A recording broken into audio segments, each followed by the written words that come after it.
Papi, una pregunta. Yo quiero saber cuál fue el secreto para que Jesús nunca pecara, ni con el pensamiento.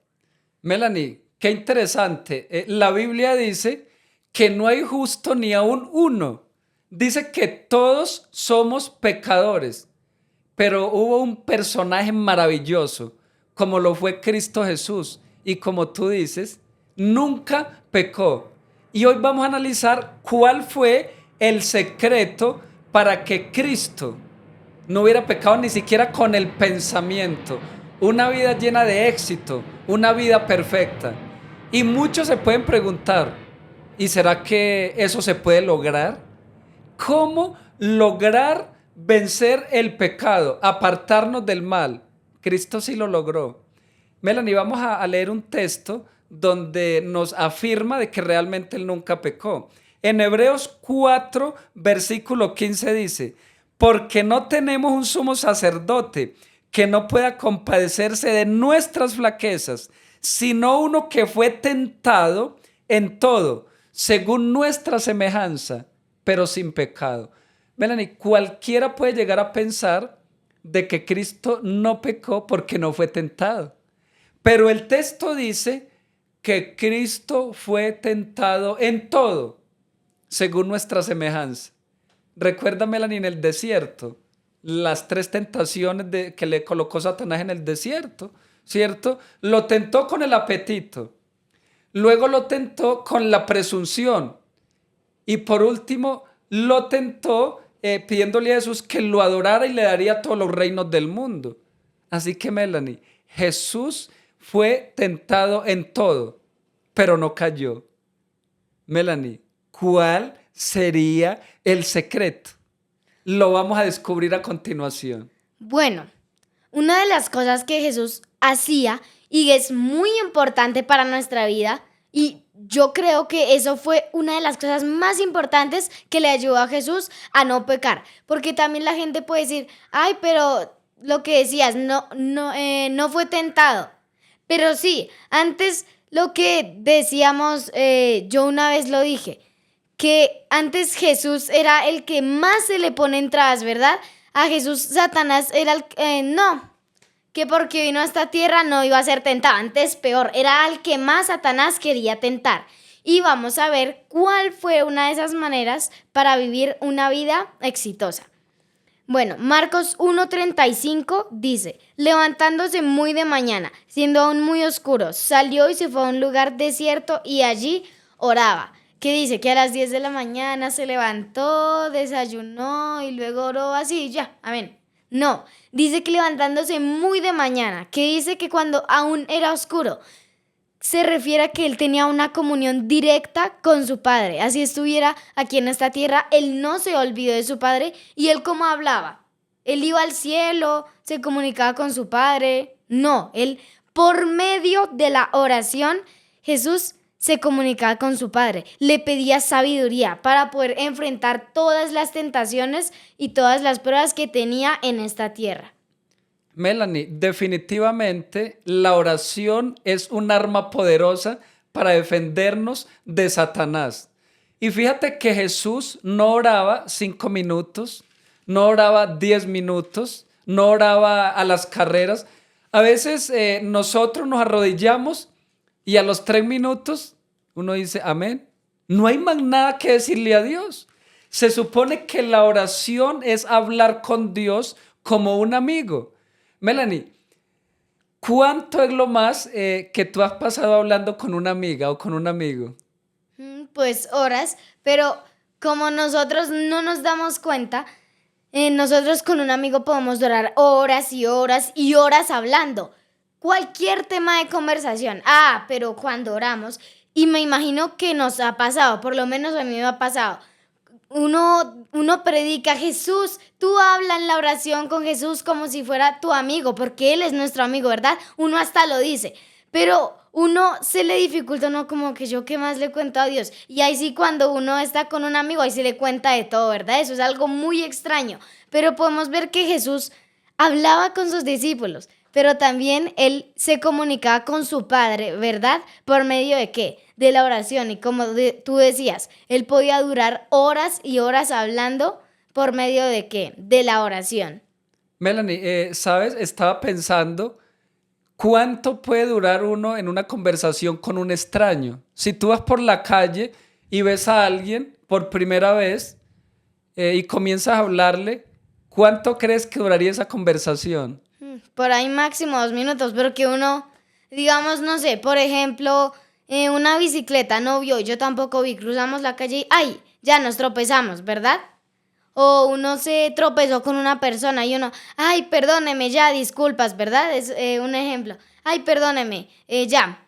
Y se fue, ¿verdad? Un Pero minuto, un sí, por ahí un saludo. minuto, un saludo también, digamos, cuando uno vive, por ejemplo, en un conjunto o en el barrio, uno ve a una persona conocida, buenas tardes, ¿cómo está? Y ya, ni siquiera se pasa de 2 minutos. Quiere decir que nosotros no hablamos con Dios, nosotros saludamos a Dios. Por eso te quise colocar el ejemplo de un extraño, de un desconocido, porque con los amigos se hablan horas, con confianza, se les cuenta todo, pero con un extraño se habla 1, 2 minutos o se le da un saludo. Quiere decir que si nosotros oramos 2, 3 minutos, es más, hay personas que pueden pasar días enteros sin orar. O sea que Dios llega a ser menos que un extraño. ¿Se imagina, Melanie? Pero para Jesús, Dios no era un extraño. Dios era su amigo, era su íntimo, era su padre. Y Melanie, voy a leer un texto contundente porque el libro de Lucas y los evangelios están llenos de textos que nos comprueban de que la vida de Jesús era una vida de oración. En Lucas capítulo 6, versículos 12 y 13 dice, y aconteció en aquellos días que fue al monte a orar y pasó la noche orando a Dios. Y cuando fue de día, llamó a sus discípulos y escogió a 12 de ellos, a los cuales también llamó apóstoles. Melanie, ¿sabe qué me gusta de este pasaje? Dice que fue al monte. Es muy importante el lugar. Nosotros no podemos orar en medio del bullicio, en medio de la algarabía. Nosotros tenemos que buscar lugares apartados. Melanie, ¿sabes? En cada hogar debe de haber un altar de oración. En cada familia deben de tener un cuarto de guerra, deben de tener un lugar apartado donde solamente nos comunicamos con Dios, un lugar donde peleamos las grandes batallas de la fe. ¿Sabes? Jesús tenía ese lugar y era un lugar muy grande, no era un cuarto, era un monte. Jesús permanecía más tiempo en la montaña que con la multitud. Por eso Jesús tenía tanto poder. El lugar es importante. Queridos amigos que nos escuchan, que nos ven en estos momentos, si tú no tienes un lugar de oración en tu hogar, aparta un lugar para Dios, pelea allí las grandes batallas como lo hacía Jesús y vas a ser un hombre, una mujer, un joven victorioso. Vas a tener una familia consagrada y victoriosa como lo hacía Cristo Jesús. Melanie, el lugar es importante, pero también la duración de la oración, como lo decíamos hace un momento, porque dice el texto que Jesús pasaba toda la noche orando, vigilias enteras orando, Melanie. ¿Cómo era esa vida de Jesús de comunión con su Padre, que pasaba noches enteras en la montaña? Y especialmente cuando tenía que tomar una decisión importante.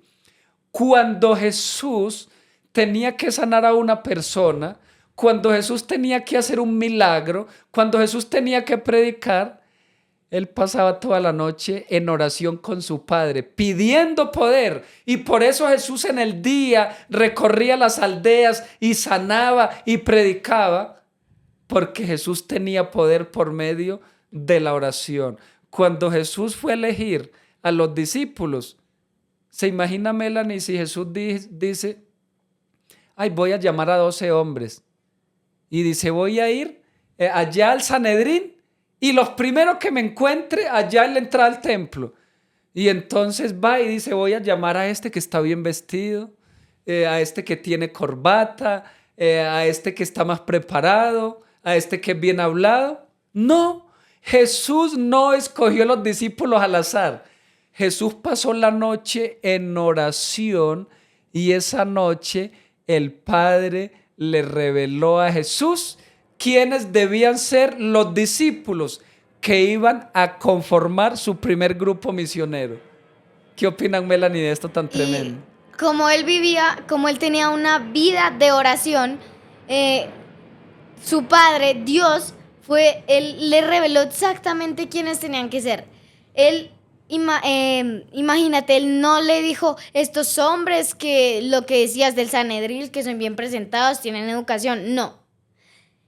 Él escogió hombres sin educación alguna, pescadores, o también personas muy odiadas por la gente, como era Mateo, un recaudador de impuestos, que él que hacía, mucha gente lo odiaba, por ahí su familia lo quería, ¿verdad? O sea, eran personas despreciables ante la multitud.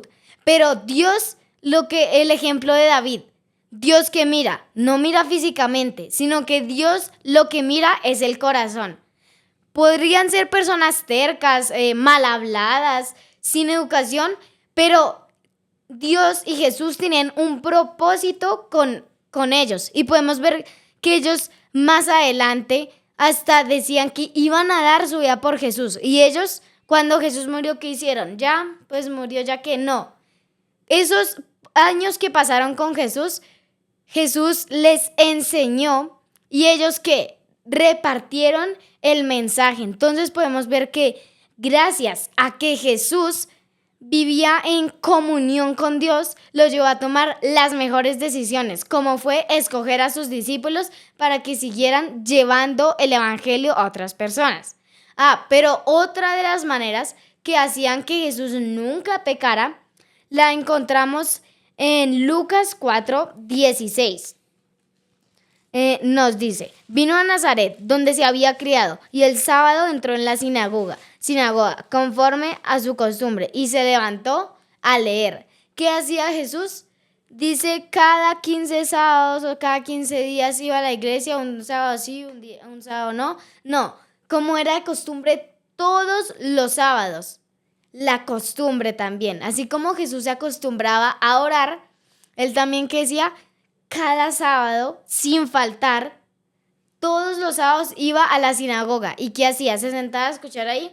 Bueno, escuchemos. No, él mismo dice la Biblia que él mismo se paraba a leer allá, a leer todos los escritos o todo lo que siempre leían, ¿verdad? Entonces, él leía la palabra de Dios. Y eso que en esos tiempos solo se tenían algunos papiros o escritos. Nosotros debemos ser agradecidos porque Jesús, con lo poco que tenían, ¿verdad? Que no tenían toda la Biblia, leía. Entonces, tú y yo debemos ser agradecidos porque ese ejemplo que Jesús nos dio leyendo la Biblia, él no tenía la Biblia completa, ¿verdad? Pero nosotros ya tenemos toda la Biblia, así que aprovechemos, ¿verdad? Porque podemos ver que Jesús, con una parte de la escritura que hacía, la aprovechaba al máximo. Melanie, qué tremendo. Definitivamente, otra arma poderosa que tenía Jesús era la palabra de Dios. Según Efesios 6:17 y Hebreos 4:12 dice que la palabra de Dios dice que es una espada de doble filo. O sea, Jesús peleaba las batallas con la palabra. Melanie, ¿tú recuerdas cuando Jesús tuvo ese encuentro con Satanás allí en el desierto?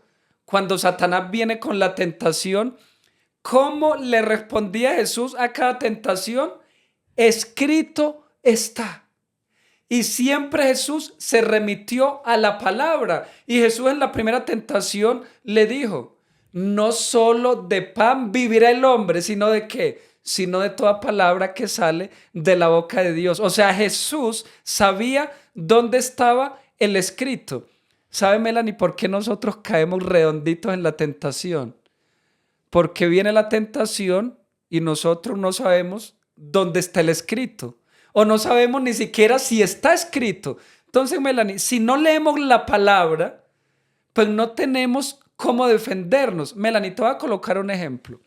Resulta que yo en la mañana me levanto tipo 4 de la mañana y estoy leyendo el pasaje de Mateo 5, 28, donde dice que cualquiera que mira a una mujer para codiciarla, ya adulteró con ella en su corazón.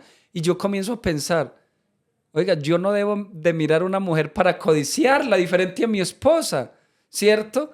Y de repente yo voy por la calle, ¿cierto? Voy en el carro, voy caminando y aparece una chica hermosa, muy bonita. Y yo la miro y yo comienzo a repararla, ¿cierto? Y me entra ese pensamiento. Pero adivina qué. Como yo estuve leyendo de que eso es pecado, de que yo no debo de codiciarla, ni debo imaginarme con esa chica, entonces yo digo, no, esto no agrada a Dios, ¿cierto? Pero ¿qué pasa si yo no estudié en la mañana? Muy posiblemente yo voy a caer en la tentación. Así que, Melanie, definitivamente hay que leer la Biblia, hay que leer la palabra como lo hacía Jesús. Así que, Melanie, ahora vamos entendiendo por qué Jesús nunca pecó. Oración y lectura de la Biblia. Pero, Melanie, hay algo más que hacía Jesús. Y está en Lucas 9, el versículo 35. Y es una vida activa. Es una vida en misión. Dice Mateo 9:35. Y recorría Jesús todas las ciudades y aldeas, enseñando en las sinagogas de ellos y predicando el evangelio del reino y sanando toda enfermedad y todo achaque en el pueblo. Melanie, definitivamente, si nosotros nos dedicamos solamente a orar y a leer la Biblia, pronto lo vamos a dejar de hacer. Porque lo que nos da crecimiento espiritual, lo que nos enamora de Jesús, es seguir su ejemplo, hacer lo mismo que él hacía. ¿Qué hacía Jesús? Dice que el ministerio de Jesús se cumplió en una triple misión. ¿Qué hacía Jesús? Predicaba, enseñaba y sanaba. Y recorría todas las aldeas. Así que, Melanie, por eso tú y yo hacemos lo que hacemos. Porque creemos que una manera de mantenernos firmes en el mensaje, en el evangelio, de perseverar, de orar, de estudiar, es compartir este maravilloso evangelio con estas personas maravillosas que nos escuchan, ¿cierto? Hacer la misión de Jesús, llevar el evangelio. Así que, Melanie, ¿qué nos puedes decir acerca de este punto, de la misión de Cristo? Bueno, antes de hablar, yo quería decir algo del texto anterior, que era de que leía la Biblia, ¿verdad? Porque hay muchas personas que leen la Biblia, pero no la entienden. Solo se llenan, leen y leen. Eso no sirve de nada, porque Jesús leía la Biblia y empezaba a entender y entender, ¿verdad? Entonces, también hablando de eso, Jesús, él no se quedaba, bueno, ya leí solo para mí, solo lo dejó para mí. No, sino que él hacía misión. Así cada uno de nosotros debemos hacer. Nosotros que tenemos la Biblia, nosotros leemos. Ay, aprendí algo nuevo. No me quedo con eso. Sino que nosotros, ¿qué hacemos? Si yo aprendo algo nuevo, ¿qué es lo que quiero hacer? Lo quiero compartir con los demás. Eso era lo que Jesús hacía. Jesús leía y aprendía de la Biblia, ¿verdad? Y él ponía en práctica hacer el bien, ¿verdad? Enseñar. Porque también en el texto que nos dice que Jesús iba a la sinagoga a leer, él también, no solo cuando estaba adulto, sino que desde muy pequeño, ¿te acuerdas cuando él tenía 12 años y él se quedó en la sinagoga y sus padres fueron a buscarlo, ¿verdad? En el templo. En el templo. Él estaba en el templo y ¿qué estaba haciendo? Estaba enseñando, pero no solo enseñando. Para él poder enseñar, ¿qué hizo? Él estaba aprendiendo, ¿verdad? Entonces Jesús primero aprendía, leía y luego ¿qué hacía? Ponía en práctica llevando a las demás personas lo que él aprendió, ¿verdad? Entonces eso es lo que nosotros debemos hacer. leemos o aprendemos y hacemos lo que hacía Jesús, que hacía, enseñaba, hacía el bien y sanaba. Y quiero compartir también otra de las cosas que a Jesús no lo llevó a pecar, sino que lo llevó a una vida de bien. Juan 14:10 dice, ¿no crees que yo soy en el Padre y el Padre en mí? Las palabras que yo os hablo no las hablo por mi propia cuenta, sino que el Padre que vive en mí, Él hace las obras. Qué tremendo, Mel. ¿Cierto? Él tenía una dependencia de Dios. ¿Tú qué opinas acerca de este texto bíblico, de que Jesús tenía una dependencia de Dios? Porque aquí nos dice que yo soy en el Padre y el Padre está en mí. O sea, los dos, Jesús dependía del Padre, ¿verdad?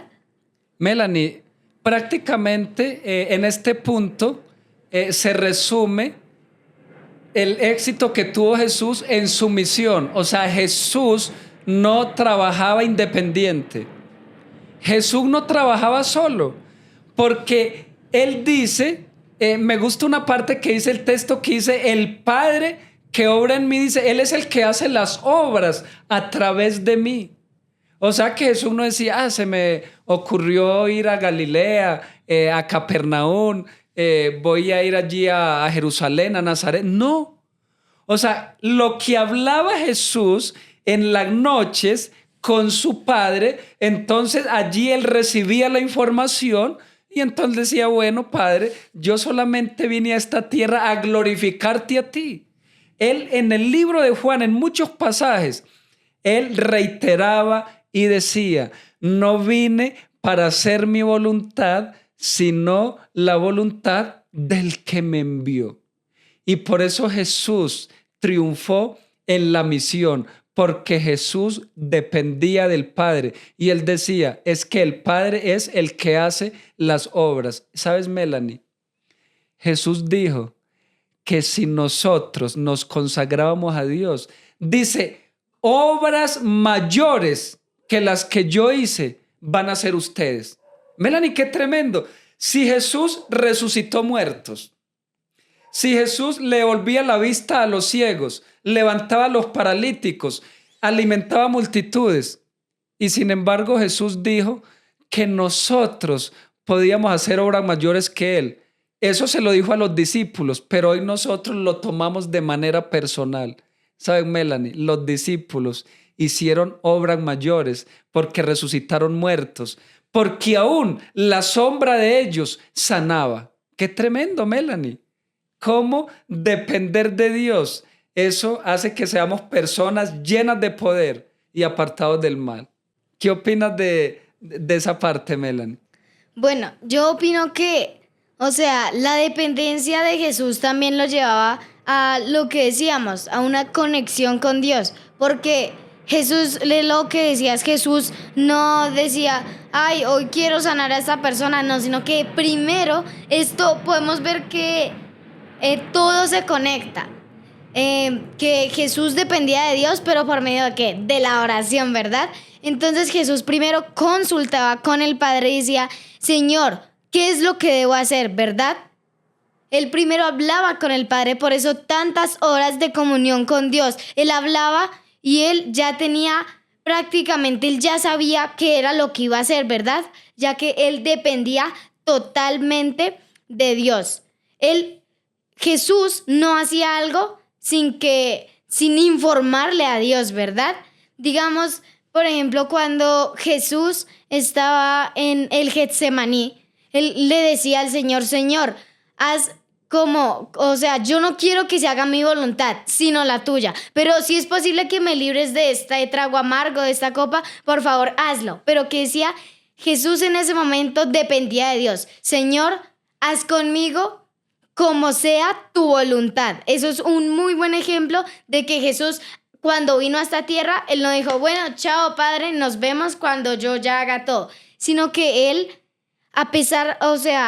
aunque Él estaba en esta tierra, Él no dejó la comunión con su Padre, no dejó la dependencia de Él, de que los dos trabajaban juntos. Melanie, qué tremendo lo último que acabas de decir. Pero definitivamente un poder maravilloso que no puede faltar, Melanie, cualquier persona que quiera ser victoriosa en esta vida y en el ámbito espiritual no puede trabajar separado del Espíritu Santo. Y saben, Melanie, Jesús nunca se separó del Espíritu Santo. O sea, ese fue el poder más grande que le dio el triunfo a Jesús en esta tierra y que lo mantuvo apartado del pecado. Aquí en Lucas 4, versículo 18 dice lo siguiente: el Espíritu del Señor está sobre mí, por cuanto me ha ungido para dar buenas nuevas a los pobres, me ha enviado a sanar a los quebrantados de corazón, a predicar libertad a los cautivos y a los ciegos vista, para poner en libertad a los quebrantados, para predicar el año agradable del Señor. Melanie, el mismo Jesús lo reconoció que el Espíritu Santo estaba sobre él. Era una profecía que ya se había anunciado en el libro de Isaías. ¿Cómo el Espíritu Santo lo iba a bautizar? Recuerda, Melanie, cuando Juan el Bautista bautizó a Jesús allí en el río Jordán, que dice que apareció una paloma, ¿cierto? Que se manifestó sobre él. Y entonces, ¿qué dijo el Padre? Este es mi Hijo amado en el cual tengo contentamiento. Pero esa paloma, ¿a quién simbolizaba? Al Espíritu Santo. Quiere decir que Jesús desde que nació, y saben, Melanie, tengo un dato interesante. Jesús no recibió el Espíritu Santo solamente el día que se bautizó. Jesús se bautizó para darnos ejemplo a nosotros, porque Jesús no tenía pecado. Jesús no necesitaba el bautismo, porque el bautismo es indispensable para obtener el perdón de los pecados y recibir el don del Espíritu Santo. Pero ¿saben, Melanie? Número 1, Jesús nunca pecó. O sea, no necesitaba el bautismo. Número 2, Jesús ya tenía el don del Espíritu Santo. O sea que el bautismo de Jesús fue un ejemplo para nosotros. ¿Por qué? Porque dice el libro de Mateo, el capítulo 1, el versículo 20 y el versículo 23, que el que engendró a Jesús en el vientre de María fue el Espíritu Santo. Así que desde que Jesús se encarnó en esta tierra, allí en el vientre de María, Jesús era lleno del Espíritu Santo. ¿Y sabes qué, Melanie? Jesús nunca se apartó del Espíritu Santo. Así que, Melanie, si nosotros aplicamos la vida y el ejemplo de Cristo hacia nosotros, yo creo que nosotros podemos vencer el pecado. Pero ¿qué tenemos que hacer, queridos amigos? En primer lugar, ¿por qué Cristo nunca pecó? Número 1, una vida de oración. Número 2, una vida llena del estudio de la palabra. Número 3, una vida en misión. Número 4, una dependencia total del Padre. Y la última y no menos importante, una vida llena del Espíritu Santo. Melanie, ¿a ti te gustaría tener estas 5 características? Claro, ¿a quién no le gustaría tener estas características que Jesús tuvo? Que Jesús nos dio ese ejemplo. Así que, amigo, amiga, sigue cada día en comunión con Dios, leyendo la Biblia, orando, y verás que podrás tener una vida en comunión con Dios. Y ya sabemos cuáles fueron los secretos de por qué Jesús nunca pecó. Así que, de mi parte, yo quiero seguir esos secretos y esos ejemplos que Jesús nos dio a cada uno de nosotros. ¿Y tú?